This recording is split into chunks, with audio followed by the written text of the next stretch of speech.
हनुमान जी को भगवान ने कहा, हे हनुमंत लाल जी, आपके ऋण से तो मैं उऋण नहीं हो सकता हूं, आपके अगाध ऋण मुझ पर हैं।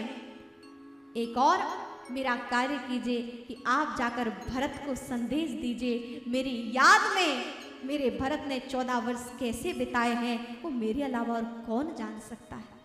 भरत प्रेम की बात मेरे अलावा और कौन जान सकता है।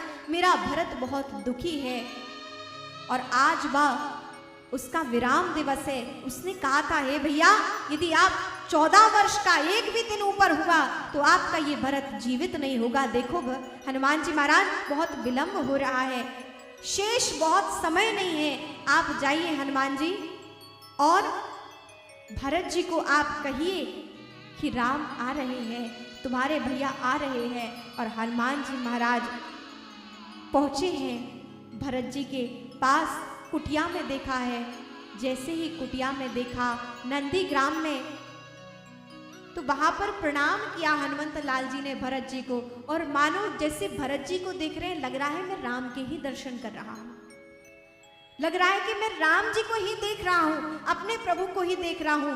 भरत जी राम जी का चिंतन करते करते राममय ही हो गए। और कहते हैं हनुमान जी महाराज भरत जी को प्रणाम करते हैं। पूछा, आप कौन? कहा, मैं राम जी का संदेश लेकर आया हूं, उनके चरणों का दास हनुमान हूं। और जो ही ये भरत जी ने सुना कि मेरे राम भैया के पास से आए हैं, आप मेरे राम भैया के प्रिय हैं, और भरत जी ने हनुमान जी महाराज को हृदय से लगा दिया। परम भक्ति को देखकर हनुमान जी महाराज भाव विभल हुए हैं और कहा कि हे भरत जी महाराज, आप चिंतित नहीं होइए, अपितु आप तो राज तिलक की तैयारी कीजिए। भगवान राम, भगवती सीता और लक्ष्मण जी सहित उनके जितने भी मित्र हैं, वे सब उनके राज तिलक में पधारने वाले, आप तैयारी कीजिए। और जैसे ही भरत जी महाराज ने ये खबर सुनी हनुमान जी महाराज के माध्यम से, भरत जी हाथ जोड़कर कहते हैं कि आज आपसे बड़ा उपकारी मेरे लिए और कोई नहीं हो सकता है कि आपने भैया राम के आने की सूचना दी है। कैसे कैसे भैया राम के बिना मैंने अपने एक एक दिन को बिताया है, ये आप कैसे जानेंगे।